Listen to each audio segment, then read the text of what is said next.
My name is Patrick Henson, and it's my pleasure to introduce the last session of today. First, we're grateful to be joined by Doctors Regina Linganna, Lucas Junta, and Eric Fidesca.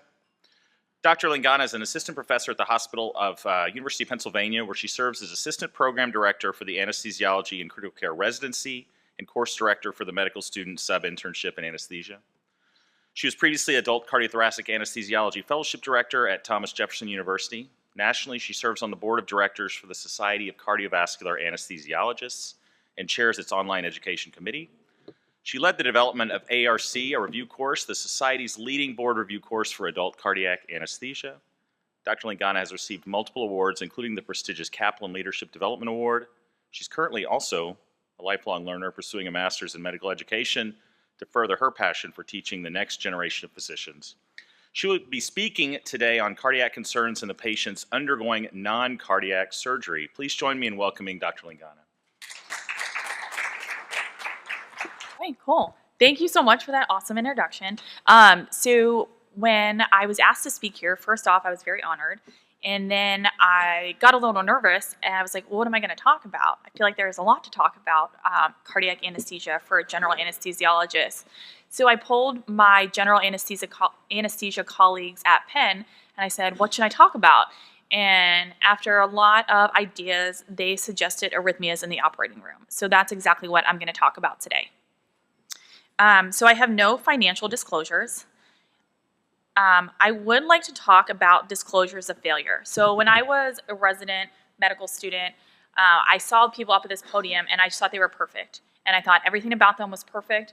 And I was like, I can never be that person. And one person who gave a talk talked about disclosures of failure. And he spoke about all the grants that he didn't get. And he is a very prestigious anesthesiologist who has a ton of grants, R01s, Ks, everything like that. And he talked about all the grants he didn't get. And I felt like it just made him that much more approachable. And I was like, oh, I could do something like that. So I promised myself, if I ever got the opportunity to speak at a podium talk, that I would start with disclosures of failure. So here are some of them. Only got into 2 medical schools. My first 2 weeks of residency, I spilled saline on the floor every single day. Not just like drops of saline, like liters of saline. It was embarrassing. I was not chief resident. My first mobile app was rejected. Manuscripts rejected. ASA continues to reject me. I think since I made this talk, I've been rejected 4 times in a row from ASA, so I need to update this slide. But still, you guys still invited me to speak, so thank you for that. So now I told you a little bit about me. I would like to kind of know a little bit about you in terms of the audience. So how many people are in training, whether that be med students, residents, fellows? Okay, awesome, perfect. And I'm guessing everyone else is an attending physician? Okay, I'm seeing some nods, perfect. So that is kind of what I assumed my audience to be like, so I should have nuggets in here for everybody. So this is a little map of what we're going to cover. We're going to start off by covering stable arrhythmias. We'll talk about tachyarrhythmias like SVT and AVNRT, a subset of that. We'll talk about PACs, PVCs, and AFib. We'll talk about bradyarrhythmias, mostly just heart block. And then we'll talk about unstable arrhythmias being monomorphic VT. And we'll also talk about torsades, which I'll get to, and I'll tell you why. I'm a nerdy cardiac anesthesiologist. Torsades is my favorite arrhythmia, and we'll get to that later. Before I start, most of my slides are just pictures, but there is, at the end, there is a QR code that links to a handout, which is actually my speaker notes. So everything that I'm saying you should get in the handout at the end, so there's no need to take notes. You're welcome to take pictures, but it's just going to be pictures of pictures that look like this. So I'm not sure how valuable that will be. So these pictures are taken from the Cleveland Clinic. Jen Hargrave is here. I know she has a toddler running around, so is not in the room. But thanks to the Cleveland Clinic for letting me steal their slides. So we're going to talk about SVT. So SVT is typically defined as a heart rhythm greater than 150 beats per minute. It is a ventricular arrhythmia. It's a supraventricular arrhythmia, so it originates in the atria. For those of you who take care of pediatric patients or will take care of pediatric patients, for all of our trainees in the audience, it is the most common tachyarrhythmia in the peds population. If your patient were to be awake, it's going to present with shortness of breath or palpitations. So they talk about, especially for our trainees, they talk about vagal maneuvers being the treatment of SVT. Well, bad news, it doesn't really work. In the literature, when I was reviewing for this presentation, it only works in about 25 to at most 75% of patients, so it's not very effective. What is effective is adenosine. So you can give adenosine in 1 or 2 doses. You're either going to give 6 milligrams of adenosine or 12 milligrams of adenosine. The first time I remember pushing adenosine, it's a very uncomfortably long pause in that AV nodal conduction. So I see a lot of head nods, so you've been there, you've had that uncomfortable pause. It's like a full screen worth of a pause on your telemetry. So that's something to be watching out for. The other thing you have to worry about is you can see atrial fibrillation after you push adenosine. So before you push adenosine, you want to make sure you have pads on the patient. The other thing about this is only about 15% of patients who have SVT under anesthesia will need treatment of that SVT later on in life in terms of ablations or something like that. So a subset of supraventricular tachycardia is AV nodal reentrant tachycardia. So it really is exactly what it says. When I first learned about AVNRT, I was intimidated by all the letters, I'll be honest. But it really says what it is. I'm going to steal this analogy also from the Cleveland Clinic, and I'm going to tell you a little bit of a story about my grandmother. One thing that I'm learning in my Master's of Medical Education is tell stories in your presentations. When you think you have enough stories, add one more. So this is a story about Graham. Graham, as all grandmothers are, was a little eccentric. And Graham was once in Norway with her friend. Graham is about 70 at this time. They're in a roundabout. People from Philly, New Jersey are very familiar with roundabouts. Apparently people in Norway are too. Graham, however, is not. And Graham just keeps driving in a circle on this roundabout with her crazy friend, looking at the maps, and they never leave the roundabout. They just keep going in circles and circles and circles. And eventually, they leave the roundabout. But that's what AVNRT does. It just goes in circles and circles and circles around your AV node. So your slow alpha conduction goes through the AV node and exits the roundabout like normal drivers do. The beta pathway, which is the troublesome pathway in AVNRT, goes through a roundabout like your crazy grandma. So I think that's the best way. That's the one that stuck most with me about learning how AVNRT works. So the ventricular rate is typically 160 to 180 beats per minute. For those of you taking boards, you're going to have a pseudo R wave in V1, a pseudo S wave in V2, and then you're going to have retrograde P waves. My best friends are cardiologists. I think they get a little too in the weeds about the EKGs and exactly what it looks like, but you will have retrograde P waves there too. So if you want to impress your cardiology friends, be like, oh, did you know there's a retrograde P wave? And they're going to be, I know my cardiology best friends would get so excited if I talked about retrograde P waves with them. So next we want to talk about PACs. So these are premature atrial contractions. They arise from ectopic foci within the atria above the AV node. So what they're going to be is they're going to be an irregular P wave. So you're going to have your regular P waves, and then you're going to have a PAC, and that's going to be a P wave that looks a little different, but you're still going to have a regular QRS. So it's still going to be that narrow complex QRS. Unlike PVCs, which we're going to talk about in a little bit, it's not associated with a compensatory pause. So that's one big distinction, and the fact that the QRS wave is still narrow. Symptoms for this, typically none. People are usually asymptomatic. If they were to be awake, they can have a little shortness of breath. Causes of this include drugs, recreational drugs, nicotine, alcohol, caffeine, stress, and hyperthyroidism. Treatment for this is really just avoidance of triggers, avoidance of sympathetic stimulation. So maybe your patient's getting a little light under anesthesia. Maybe their pain is a little inappropriately controlled. That can precipitate some PACs. If they were to trigger any kind of tachydysrhythmias other than PACs, you would want to go ahead and treat that with calcium channel blockers or beta blockers. So next we'll talk about PVCs. So PVCs are premature ventricular contractions. So they arise from unifocal or multifocal points below the AV node, and they do have a wide QRS without a preceding P wave because they arise below the AV node. They will have a compensatory pause, and they can trigger malignant arrhythmias. So PVCs are one that we see a lot, and the question that people ask is, well, when should I intervene on a PVC? Well, that's a great question. You want to intervene on PVCs when they become hemodynamically significant. Okay, but I don't have an A line, so I'm not going to see anything until the next blood pressure cuff goes off. And maybe they were hemodynamically significant, but maybe they're not now because they didn't last. So things you want to think about with PVCs: are there more than 3 in a row, which is going to be considered non-sustained ventricular tachycardia, or do they occur greater than 6 times a minute? And both of those things would be reasons to treat PVCs. They can also, if a PVC is triggered during that repolarization phase, it can also degenerate into VT or VF, and all of those you'd want to treat. So symptoms, typically none, although people do have shortness of breath and palpitations. For those of you who work in the EP lab, we'll do ablations per PVCs, and obviously these are the subset of people with PVCs who are symptomatic. So causes, so there are lots of causes of PVCs. Hypoxemia is one cause. Myocardial ischemia is one cause. So are they presenting because they're having an acute MI, and are they presenting with PVCs? That's something you have to worry about. I think one of the stories that I think relates most to my general anesthesia, because it was a general anesthesia case for mechanical irritation. We were doing a TVAR, and all of a sudden we had a run of 6 PVCs in a row. And I asked the vascular surgeons, like, what did you guys do? What are you doing?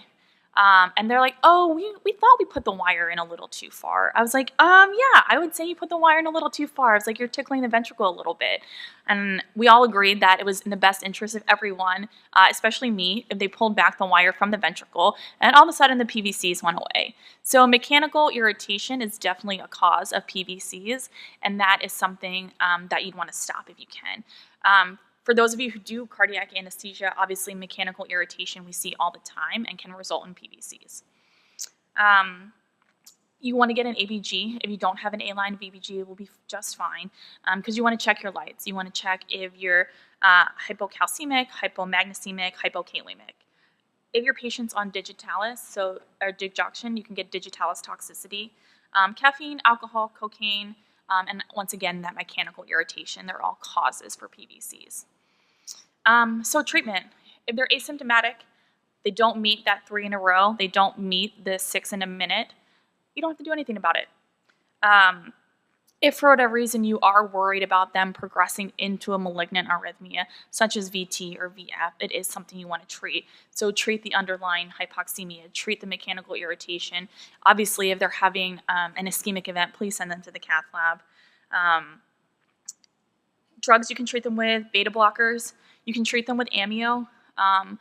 One thing that as a cardiac anesthesiologist, I will get consulted by my anesthesia colleagues for PVCs, and they're like, hey, but like, I've never given amio before.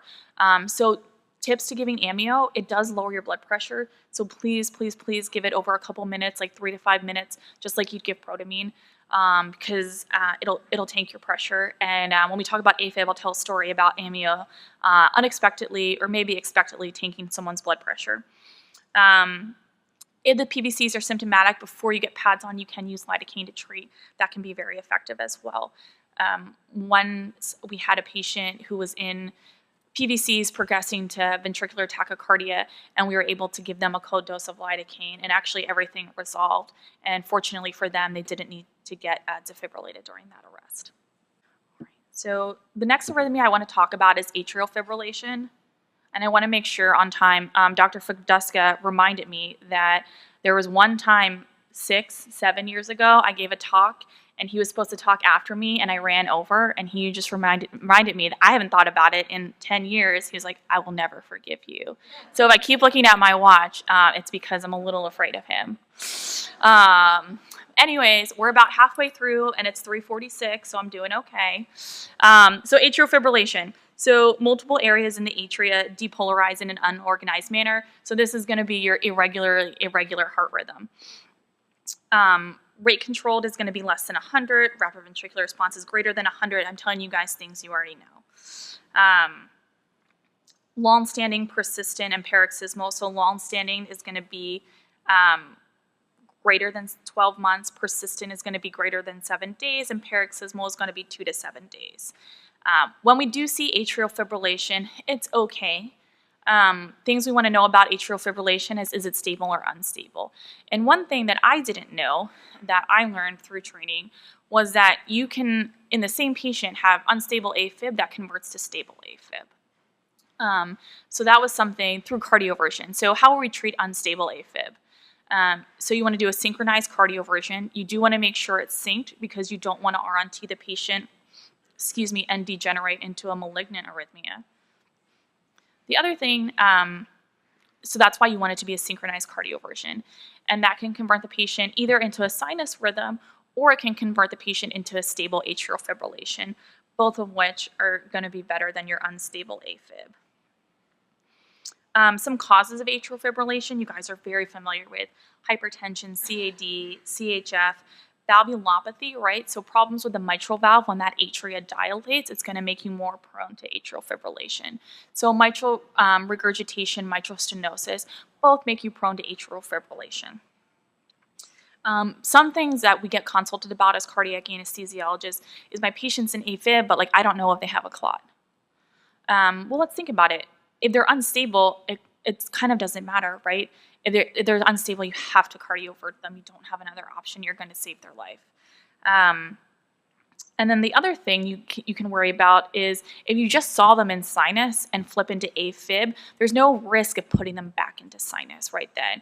If they've been in paroxysmal AFib and you don't know how long they've been in AFib, that's different. Maybe they had time to develop a clot in their left atrial appendage. But if you just saw them in sinus and saw them convert into AFib, that's not something you really have to worry about.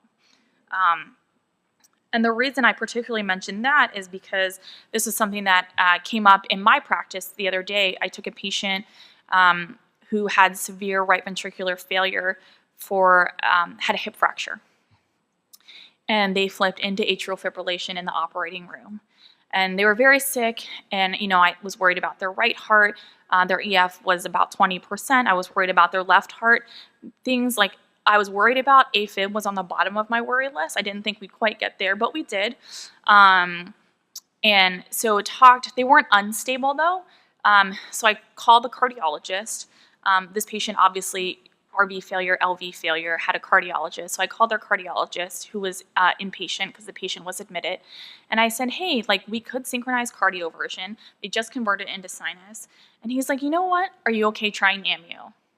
And I was. And like we mentioned, pushed amnio slowly and converted from AFib to sinus. And the point again, so amnio is a chemical cardiovertant, and because the patient was just in sinus, it was okay to chemically cardiovert them and wasn't worried about the clot because we knew they were just in sinus.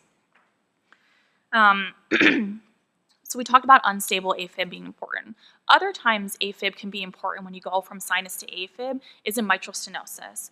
So mitral stenosis, because you have that stenotic mitral valve, you are very reliant on your atrial kick for your stroke volume. And without that atrial kick, you essentially have no stroke volume. And because it's mitral stenosis, you're not getting that early diastolic filling that you would get in someone with a normal heart. So you're even more reliant on that atrial kick. So when we talk about mitral stenosis, we talk about a downward spiral of mitral stenosis. And really once you get into AFib, that downward spiral really escalates. So particularly in patients with mitral stenosis, AFib is something, even if it's not unstable AFib, it will slowly become unstable AFib because they don't have that stroke volume and they're so reliant on that atrial kick. All right, so next we're going to talk, I loved this picture. We're going to talk about heart block. They're blocks of hearts. I thought it was great. So first degree heart block. So this is just a prolonged PR interval. This we see a lot of the time in cardiac surgery. This is a very benign arrhythmia, and most times if you see it, are you really going to notice? Unless it's a very prolonged PR interval, you're probably not even going to notice, and nor should it matter if you notice or not, because it's benign arrhythmia, there's nothing to do about it. Here's where we start getting a little tricky. So this is going to be second degree Mobitz type 1. So this is the progressively prolonging PR interval to eventually progress to a drop QRS. So this is one where if you saw this, you might be a little concerned, hey, we're in heart block. I see that they were in a heart block. Should we do something about this? So this actually has a very unlikely rate to progress to any kind of complete heart block. So this is one that the American College of Cardiology actually does not recommend intervening on in terms of putting in a pacemaker or anything like that, because it is very organized. It's not a randomly drop beat, which we'll talk about in a sec. It's progressive PR intervals to then a drop beat, and because it is so organized and because it's so predictable, this is one you don't need a pacemaker for. And patients with ischemia can have this heart block. So one thing that you can do if you see heart block that is new in onset is maybe this rhythm is related to hypotension. So maybe you're a little hypotensive. Maybe you're not objectively hypotensive, but maybe it's a relative hypotension for the patient. And if you get the maps up to, let's say, like 90, 100, this might resolve. But regardless, this is not one you need to intervene upon. That being said, this one you do. So this is second degree Mobitz 2 heart block. So this is a randomly dropped beat. So this one has a very high likelihood of progressing to complete heart block. So this is one you do want to intervene on. So your question could be, well, Gina, like, when am I ever going to see this? I don't do cardiac anesthesia. When am I ever going to see this? And when you might see this or have a higher likelihood of seeing this, I'm not sure where people work. I know different places have different ways of doing things, but some places have attendings that cover the PACU. And I'm not sure where other people work, but where I work, TAVRs go to the PACU. And TAVRs have, depending on which TAVR valve you use, can have an increased risk of having heart block. So you might get called as the PACU attending to see this patient, knowing that they just had a TAVR, knowing that TAVR puts you at risk of heart block. And you might see that be presented, a nurse gives you an EKG and be like, I don't know, they keep dropping beats. You look at it, you see it's type 2, and you're like, oh, we need to do something about this. So a question can be, what could you do about this? This patient needs a transvenous pacemaker emergently. So that's something that if you feel comfortable, you can do with fluoroscopy or non-fluoro techniques in the PACU. If you do not feel comfortable, hopefully your cardiac anesthesia colleagues feel comfortable, and they could do that in the PACU. And if not, your interventional cardiology colleagues certainly feel comfortable and would be more than happy to put one in for you in the cath lab. Third degree heart block, well, this is what we're worried about things progressing to. So you can see there's complete AV dissociation. You can see the P waves, you can march them out. The QRSs, you can march them out, and they have nothing to do with one another. So this is complete heart block. This is something that you definitely need to intervene upon. This patient requires either an urgent or emergent transvenous pacemaker, depending on what their ventricular escape rhythm is. It could be emergent, they could have a rate of 30 and they could be losing consciousness. This could be very emergent, or it could be pretty urgent if their ventricular escape rhythm is something in the 60s.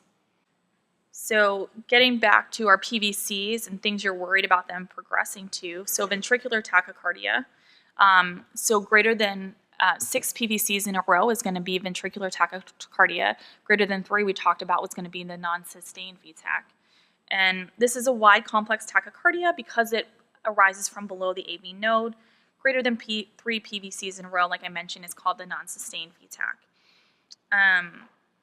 So anything less than 30 seconds, or usually 6 beats, is considered non-sustained. Anything greater than that is considered VTAC. It is mostly seen in patients greater than 60 years old with underlying cardiac disease, especially status post myocardial infarction. They can also have infectious and inflammatory diseases of the heart, cardiomyopathy, electrolyte disturbances. And this is a QRS. We mentioned wide, it's going to be greater than 120. Like I mentioned, it can arise anywhere below the AV node. And it's really range. If your patients are awake, they could be asymptomatic in ventricular tachycardia. In the cardiac intensive care units, we will often see this. They'll be asymptomatic. What we really care about in the operating room is symptomatic VT, right? So if it's unstable VT you want to intervene upon, and those people need to be defibrillated. Once again, you can treat, if it's hemodynamically stable, you can once again treat with amiodarone. You just have to watch amiodarone dropping your pressures. You can also treat with lidocaine. Less commonly, people will choose to treat with procainamide. One, I'm not sure where you guys work. I wouldn't even know how to get procainamide. I'm sure I'd have to call like 4 pharmacies to get it. Lidocaine and amio, at least for us, are in our Pyxis. If they're unstable, synchronized cardioversion. Chronic management is either going to be an ablation, you can manage it with long-term amio, beta blockers, and an ICD placement. One of my colleagues actually had an episode of VT when he was at the gym. He's totally fine, thank goodness. But initially, because he's so young and healthy, skipped the amio because worried about the side effects of the amio and went right to ICD. Obviously, if it's pulseless, you're going to start ACLS. Eric, I have 3 minutes. I'm going to talk about my favorite arrhythmia, and I'll tell you why. We're not going to talk about it much. VT, depending on how hyperkalemic you are, can degenerate into torsades. Torsades is a French word. It's this beautiful twirly ribbon, which I think is very pretty. The other quick story I'm going to say about torsades is that I had a patient when I was an intern, and I forget all the details about why he went into torsades, but he was intermittently symptomatic, but he had this beautiful torsades rhythm. Like, I read it in a textbook, I saw it on the screen, I was like, this is exactly it. And then we were in the emergency room figuring out how to get pads on. I was an intern, I didn't know anything, I had no idea where the pads were located, anything like that. And then this awesome nurse, she had to be in her like 60s, 70s, comes precordial thump, knocks out the torsades, and my mind was blown away. It was so cool, and ever since that that nurse, I can still like see what she looks like. I can just see her walking in like a total baddie and just doing it, and I was like, oh, I gotta be as cool as her one day. So anyways, that's why it's my favorite arrhythmia. And then this is the QR code that I tested on my husband's phone. I believe it works. If it doesn't work, I'm very sorry. But it has all my notes. If it doesn't work and you want my notes, I can airdrop them to you after the presentation. That's all I got. And Eric, I have 2 minutes to spare.